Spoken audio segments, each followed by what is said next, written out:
Halo Jabra Tim. Ada sesuatu yang lagi rame nih. Lu harus kasih dia kesempatan lagi. Di atas kertas lo semuanya harusnya menang. Ada bahasan yang paling ditunggu-tunggu. Halo Jebret Tim, selamat hari Jumat. Masih barengan sama gue, The Newborn Host, asik Dava Zufar alias Dazuf ya.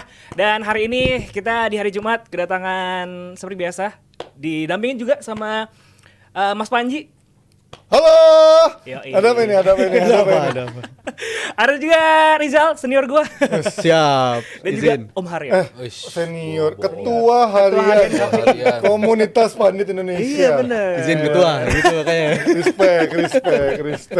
Ketua Ria. Ketua Harian. Karena kan Hari-hari harus ada di situ. iya, Mau nggak mau. harus ada Udah mampir ditembak setiap hari absen Iya. di sana. Hadir siapa hadir? Seperti di partai lu juga kemarin baru jadi ketua juga ya. Gonjang-ganjing segala macam. Aduh. Ayo ngomongin yang lain ya. Yang Selasa tuh iya. Gimana Dava hari pertama siaran kemarin sama Coach Jasin ya? Langsung sama Koci, Star Strike-nya ada sih. Oh, Star Trek-nya ada. Langsung siaran perdana langsung sama Koci kan. Ngomongin mobil juga kan. Mobil listrik ya. Kenapa jadi ngomongin mobil anjay? Random. Startnya ngomongin mobil listrik. Terus Iya. Jasin nanya, kenapa lo Dazuf? Oh, namanya tanya Dazuf. juga sekarang. Lo kenapa Dazuf?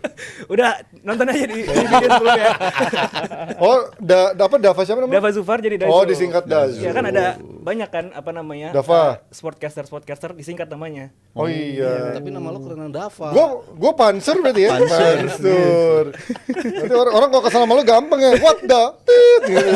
Udah oke bahaya. Bisa. Oke, kita mulai dulu obrolan soal kemarin di mana ada Chelsea ya semalam yang menang lawan salah satu tim dari Swiss, gitu kan dalam playoff Conference League, gitu kan. Gimana ngelihat permainan-permainan dari apa namanya pemain-pemain baru, terutama buat Chelsea.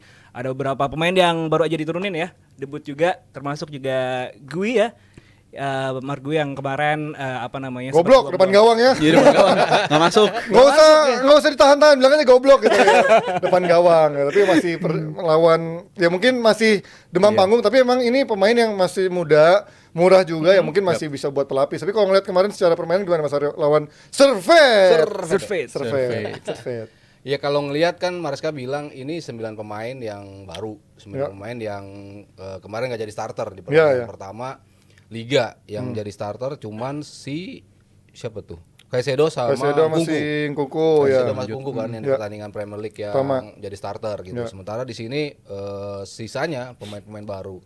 Kalau gue ngelihat siapa yang impress dari pertandingan pertama Chelsea sama yang kemarin ya Neto sih menurut gue yang paling lumayan menonjol lah ya dari sisi permainan. Emang kelihatan lo dibeli buat apa gitu dibandingkan ya mungkin kalau kita ngelihat sisi permainan ya Mudryk masih kurang nunjukin kemajuan ya dari berapa musim. 90 menit dia kemarin ya mainnya. 90 menit dan akhirnya menjadi pusat kritik juga kan dari Maresca. Tapi secara overall walaupun sepanjang pramusim gue bilang bentuknya nggak kelihatan Chelsea, gue ragu ini Maresca bisa bawa nih tim kemana.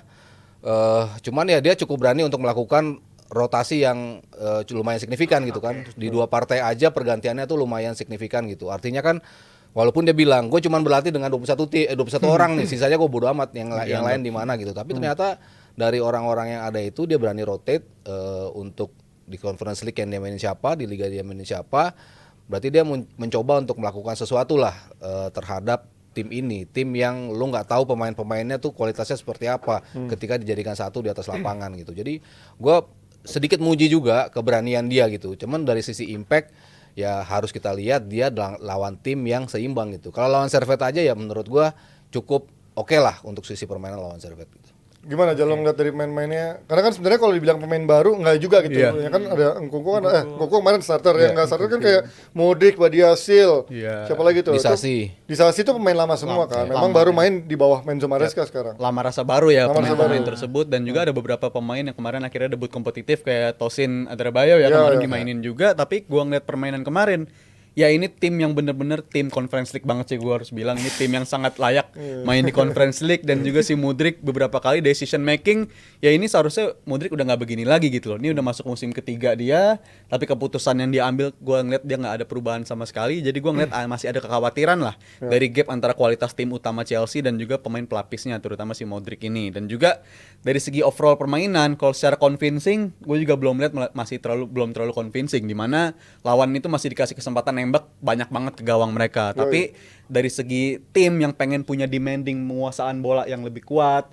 penguasaan bola yang build up dari bawah, itu belum terlalu kelihatan di pertandingan kemarin. Karena mungkin bisa dimengerti juga backline-nya itu kemarin beda semua gitu dibandingkan backline yang diharapkan sama si Enzo Maresca. Gua rasa tim ini akan kelihatan jauh lebih enak ditonton apabila lini belakangnya itu diperkuat antara salah satu dari Mayo Gusto atau dari Reece James, karena aliran bola ketika ada salah satu dari mereka seharusnya jauh lebih lancar. Tapi kalau pertandingan kayak kemarin, sirkulasi build up dari bawahnya tuh agak terganggu banget, dan ditambah di lini depan yang sama sekali nggak krusial dalam menyelesaikan peluang, itu menurut gue bisa menjadi masalah di musim yang akan dialami oleh si Maresca ini tentunya. Kalau dua hal itu nggak segera diperbaikin. Kemarin gue baru lihat memes yang Renato Veiga masuk gitu kan. Siapa ini siapa gitu kan? Mungkin kita kalau dibikinin semua pemain Chelsea yang ya itu main-main baru, kita nggak ada yang tahu ini siapa gitu kan. Mirip-mirip semua. Tapi kalau lihat Renato, bukan. Kalau Renato Veiga menurut kalian ini mau taruh di mana sih? Kemarin kan coba di bek kiri kan sempat di awal. Terus sekarang kemarin jadi bek kanan. Sekarang emang pemain yang layak ada di sana apa gimana sebenarnya? Enggak juga sih. Enggak juga kan? Maksudnya kan ketika lo nyoba pemain langsung kelihatan impact-nya seperti apa gitu. Kalau menurut gua sih nggak ngasih impact signifikan gitu kan, dalam skema yang mau dimainin Maresca pun. Build up play dari bawah pun gue nggak ngelihat something yang bisa dia tawarin gitu secara secara meyakinkan gitu loh dari sisi permainan. Jadi di posisi kanan pun ya pasti dia akan kalah bersaing dengan Malo Gusto dengan Reece James di posisi itu. Walaupun mungkin Reece James emang agak injury prone ya, palingnya si Badiashile itu kadang-kadang ke kanan ya. Bisa Disasi pun Disasi kanan ya. Berapa kali dimainin di posisi kanan lebih meyakinkan paling nggak dari sisi defense gitu. Sementara dari sini kita lihat tadi di stats banyak shotsnya Servette kan dari banyak banget itu berarti kan 22 berbanding 14, on targetnya juga lebih banyak kan Servette gitu kan. Artinya ini tim belum balance gitu kan, mencoba untuk build up dari bawah. Emang si Maresca bilang dengan gaya permainan gue seperti ini, gue mau coba nge-build something dari bawah, itu pasti at some point kita akan mendapatkan transisi di mana lo akan diserang dan ini akan menjadi berbahaya, dan itu kebukti belum bisa dia handle. Entah itu trio lini tengahnya bisa ngikis dulu serangan baliknya itu apa enggak, lini belakangnya pun kelihatan juga tidak terlalu solid ya dari sisi bertahan. Kalau dari lini depan kemarin kan sebenarnya gue pernah lihat si Gyu main juga di Manahan dulu waktu Piala Dunia U17 ya? 17 dia Spanyol kan, sempat nonton juga sekali. Itu cukup mengesankan sih sebenarnya, karena kan juga untuk kelompok umur U17 ya. Iya, sebenarnya pemain ini punya kualitas. Ya maksudnya lo lulusan La Masia lo pasti punya something lah. Apalagi lo sempat dipromosin langsung ke timnas seniornya Barcelona juga gitu. Ya bareng-bareng Yamal kan sama-sama dipromosiin, cuman Yamal nggak dibolehin ke Jakarta kan, nggak dibolehin ke U17, tapi si Guyu dikasih kesempatan dan dia ngebuktiin emang dia punya kemampuan untuk melakukan itu gitu. Cuman kan jam terbang, ketika lo nggak mendapatkan jam terbang cukup ya lo belum terasa, terutama di kompetisi yang cukup kompetitif. Entah itu Premier League, entah itu Conference atau Europa League, ya itu kompetisi yang memang one step di atas yang dia lakuin di U17 gitu, dan itu dia harus dibuktiin dalam setiap kesempatan. Emang kalau persaingannya kan sama Nicholas Jackson sebetulnya juga bukan saingan yang nggak bisa dia geser.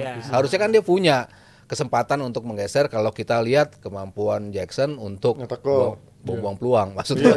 Tapi work itu mah jauh lah. Untuk nyiptain peluangnya luar biasa. Gua akuin Nicholas Jackson positioningnya bagus, sprintnya bagus, transisinya untuk menyerang juga bagus. Tapi lagi-lagi decision making yang membuat dia itu.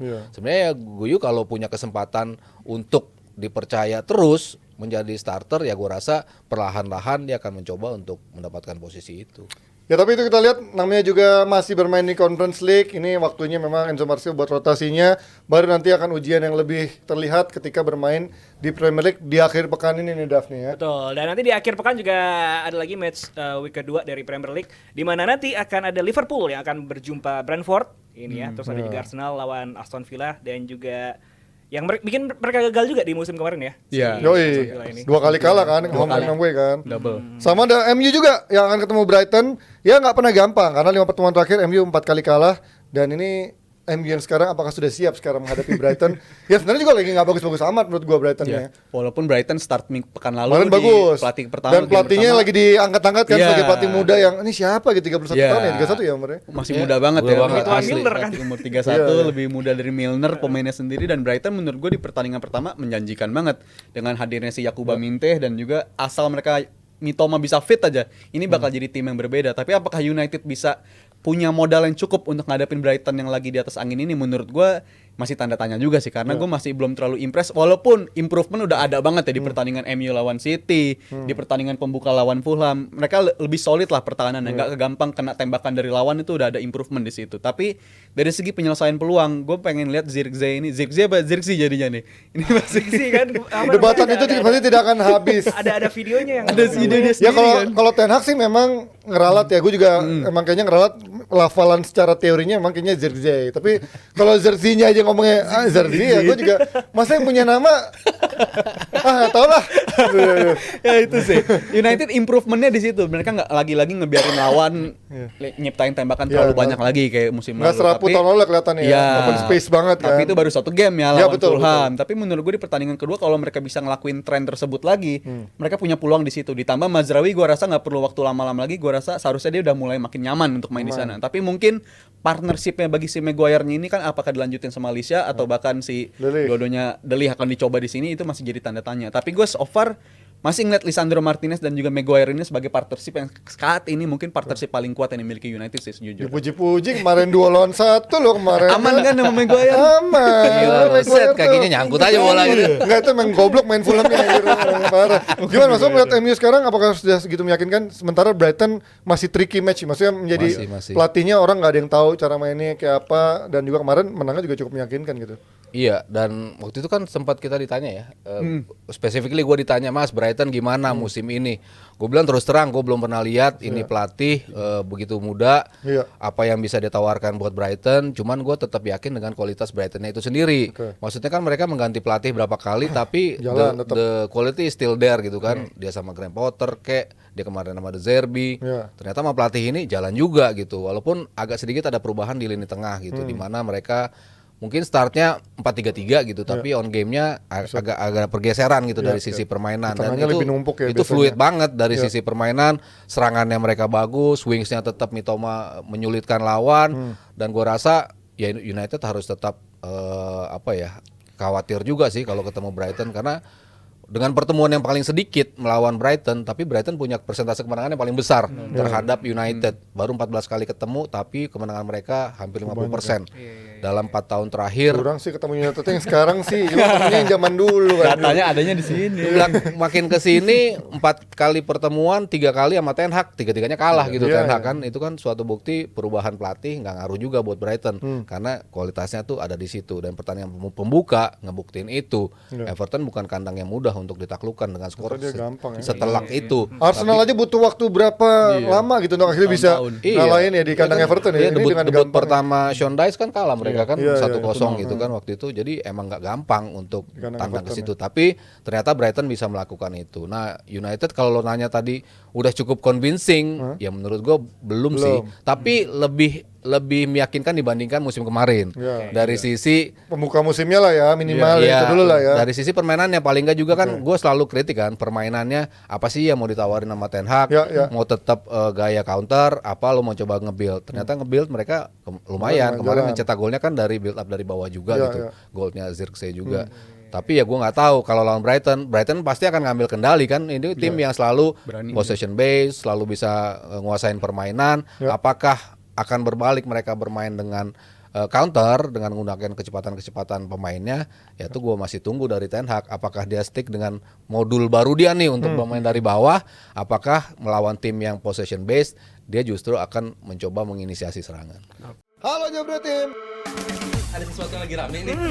Lu harus kasih dia kesempatan lagi. Di atas kertas lo semuanya harusnya menang.